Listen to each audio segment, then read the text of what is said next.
Hi, Winter Rosie here. It goes without saying that this generation of K-pop is considered to be the absolute height of this genre. I mean fucking hell, who in the world out there isn't listening to K-pop? Willingly or not, I bet you have heard of the song playing in the background right now. On TikTok, Instagram, YouTube, hell, even at your local department store. There is a minimal chance that you are unfamiliar with this genre of music, and today we'll talk about it. What used to be a genre people made fun of for being weird, quirky, too stylish, eventually became one of the leading genres the music industry has to offer. And honestly, in some ways I'm kind of proud of it. Even though I continue to have issues with the industry and its supporters, I am happy to see how far K-pop has come over the years. Though it would be nice to look back at those times and reminisce about all the moments that got K-pop to where it is now. That is not what this video is all about. We've already looked back enough, and now that the past has gone, it's time to stay in the present, and look ahead in the future. If we're going to discuss the future of K-pop, I believe it's best we look at the potential groups that could lead us there, and of course, I'm talking about the current generation of K-pop idols. Generation, you ask? K-pop is a fast-paced industry in which nearly every year new and distinct developments emerge. The landscape shifts frequently and can change drastically at times. This is where the term generation is established. Each generation may last between 5 and 10 years depending on how long will a big change occur. A new generation only emerges whenever new trends, styles, or groups develop great enough influence to transform the scene completely. Assuming that you're new to K-pop or just don't know what I'm talking about, let me brief you with a little history lesson.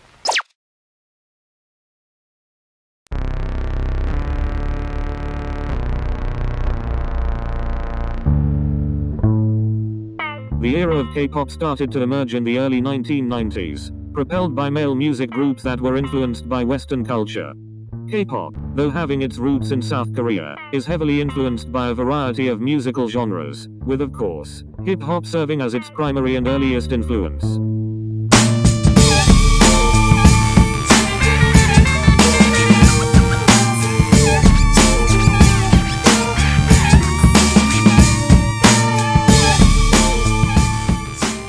The three-membered boy band stayc and Boys, who made their debut in 1992 and revolutionized Korean music, marked the start of the first generation. The first wave of K-pop stars emerged once the formula for success in the industry was worked out. This formula included genre-bending music, attractive artists, perfect appearances, and complex choreography. HOT is widely regarded as the pioneering K-pop idol group because the members were all professionally trained and the group followed a precise structure, which eventually laid foundation to all groups of today. The generation is very similar to classic pop, and is heavily influenced by American culture. Some notable groups from this generation would be legendary groups such as HOT, SES, stayc and Boys, Shinhwa, and many more. We'll forever be grateful to these groups for establishing what K-pop is today, but with anything new, it inevitably developed into something even greater.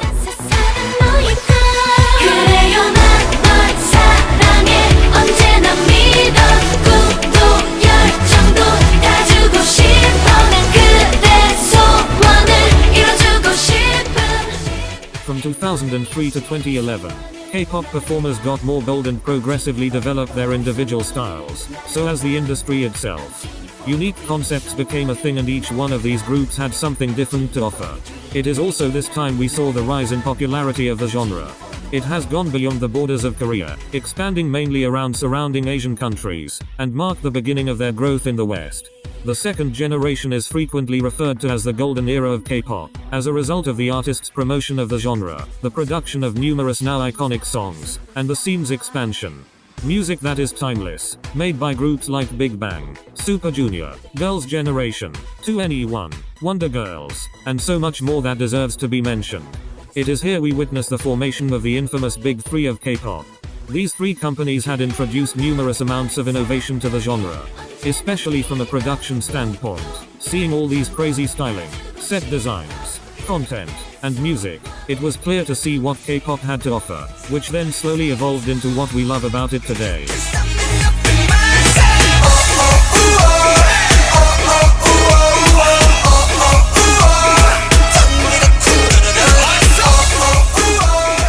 K-pop K-pop has always had fans from all over the world, but it was this time when international media has begun to pay attention to the genre. From the first generation, the industry and specifically the music itself, has seen significant development and dare I say improvement. Although it still is clearly inspired by American influences and classic pop music at first, it now also incorporates other styles from many other musical genres such as techno, rock, R&B, city pop, classical, soultronica, dubstep, and the list goes on forever. Groups such as BTS, Blackpink, Red Velvet, Twice and EXO have pushed this genre forward with their distinct charms. K-pop was still pretty new to most people, but groups such as BTS opened a lot of people's eyes and made it easier for new fans to get into the genre. Until this point, K-pop could still be viewed as weird. Weird music, weird concepts, you get that. But this era proved that while it is still pretty much exactly that, it still has the capabilities to grow into something bigger than it already is. Because the most impressive thing about this genre is it will continue to expand until there is nothing left to expand on. 말해봐다 어서 다 cause I'm not shy Not shy, not me 난 다 원해 다 Not shy, not shy, not me Give me da. While 4th gen didn't really have anything industry changing to offer, there is one thing I noticed that thrived once this generation started, and that would be connectivity. It is much easier to interact and see your favorite idols these days, it's actually insane. Of course it was very much needed considering K-pop has slowly expanded more globally. Almost each one of these 4th gen groups have the goal to reach that worldwide success, coining the term global groups. But if we're talking artistry, no doubt this generation is just the same as the previous, just maybe a lot more polished. Young idols with immense talent performing good to great music is how I'd describe this era. The transition from 3rd to 4th gen was pretty smooth. It is still debated by many when and how this generation even began. Some say 2016, some 2018, some even say 2020. Regardless of when it started, the change between the two isn't so drastic in my opinion. Name it whatever you want, but I don't think it was big enough of a change to call it the new generation. If it were up to me, I'd present this as an interlude to the actual next gen of K-pop idols. Which is of course, what the video is all about.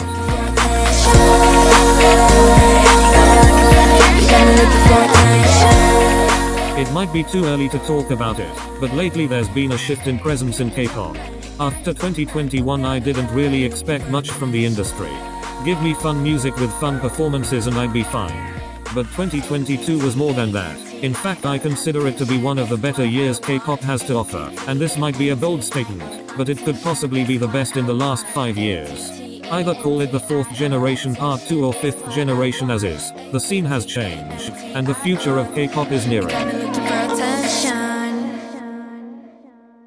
Or maybe, it has already begun. Run.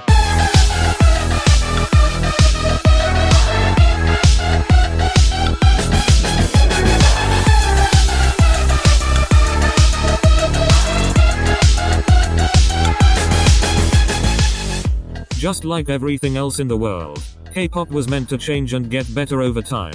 This video won't be anything else but a showcase of what is and will be the next generation of this industry. Let the video also be a guide to newcomers who want to get into this side of music, because K-pop is certainly a genre you'll never see anywhere else. So out to you. So out to you.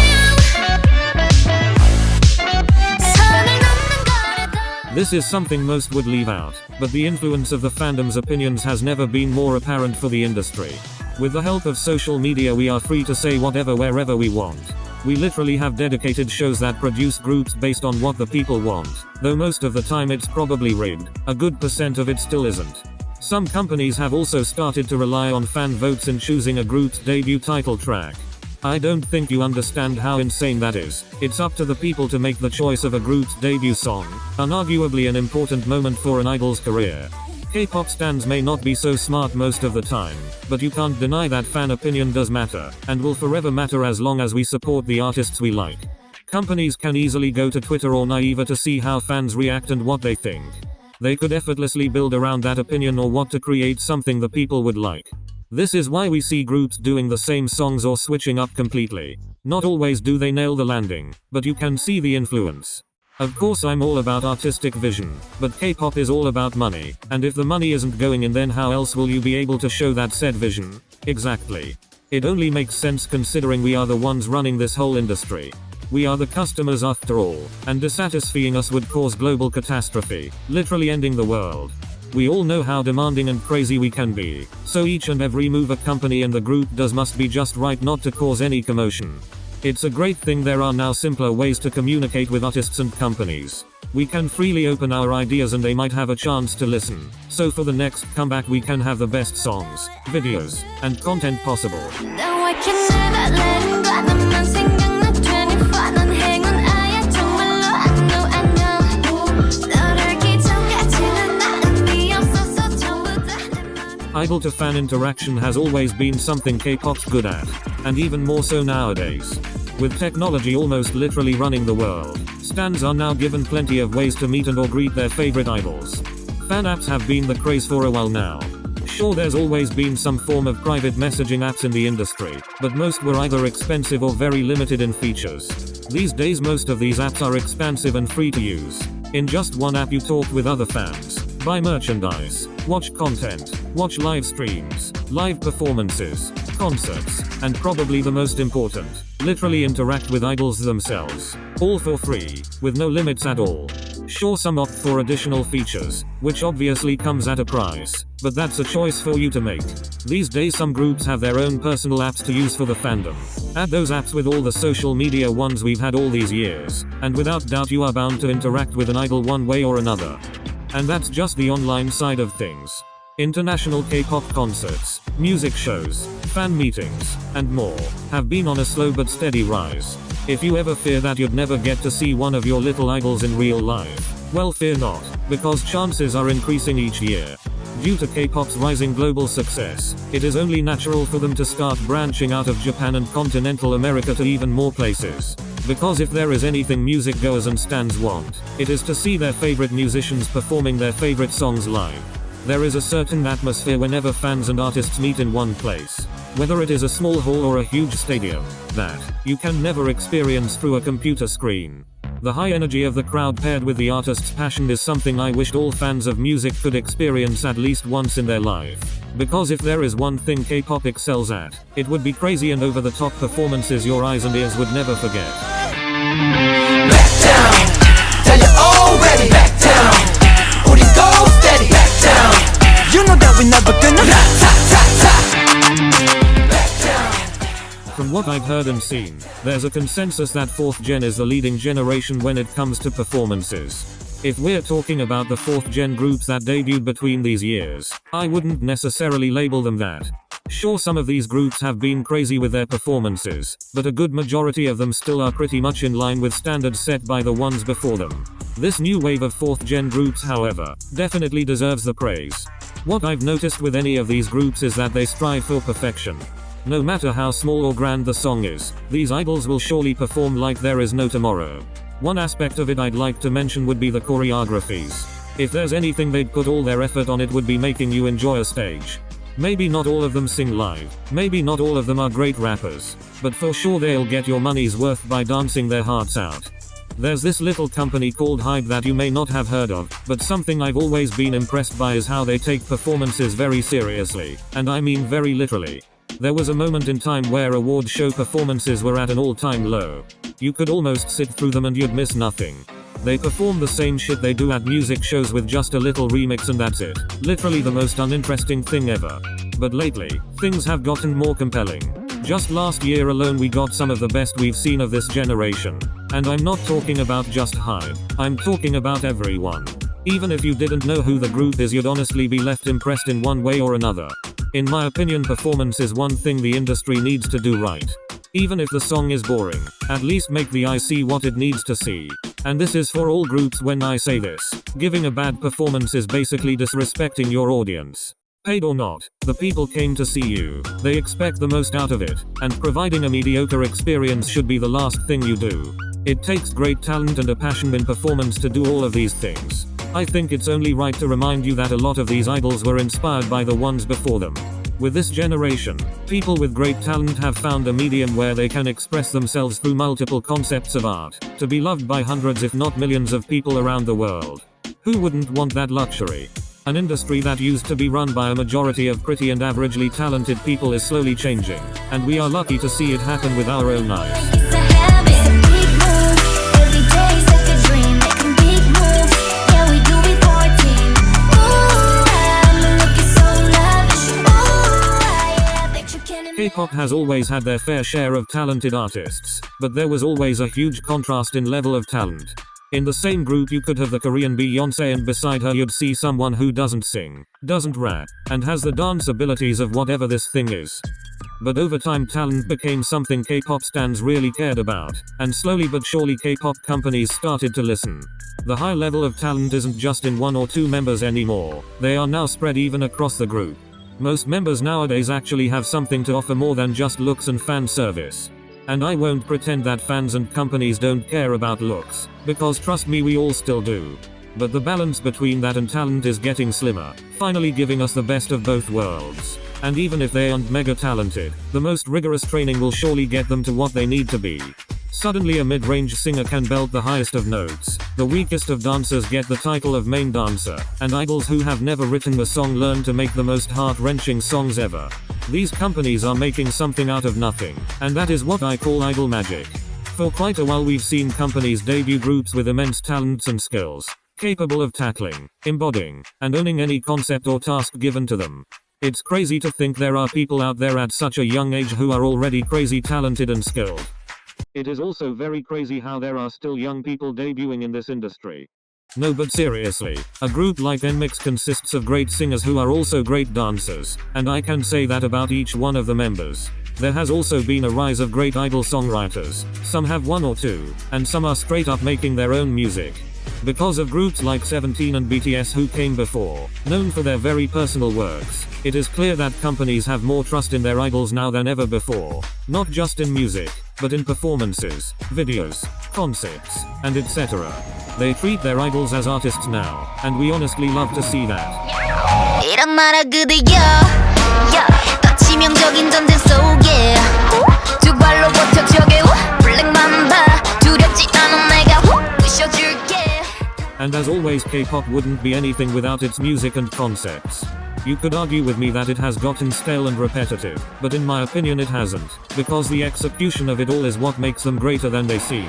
Like I've said about a gazillion times already, this genre is going global, and going global means getting more people aboard the K-pop train. Whether idols, producers, writers, the talent isn't now just limited in Korean soil, they are now found everywhere around the world. K-pop is one diverse genre, tackling different styles and sounds that it can use. I don't have the time to list each one of them, but here's a video about the good majority of genres you can find in K-pop. K-pop is a great way to acknowledge other genres without being too unfamiliar with it.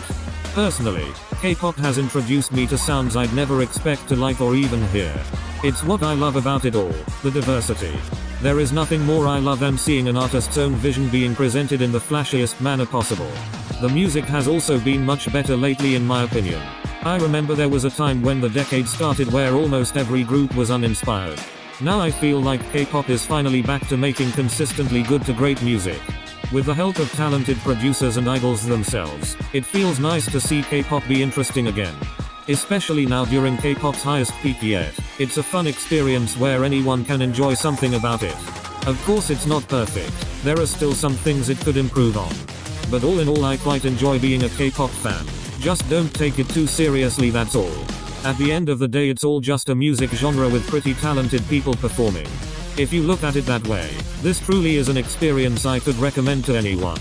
And finally, with all that considered, I can confidently say that K-pop has never been this enjoyable. Idol and fan interactions are closer than ever, performances are finally enjoyable to watch again, we have loads of talented people working in the industry, and above all that, the music is now better than ever. And that would be about it with this video.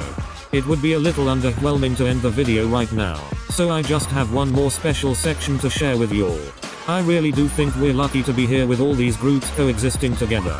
So please spare me just another 2 minutes of your time, you won't regret it.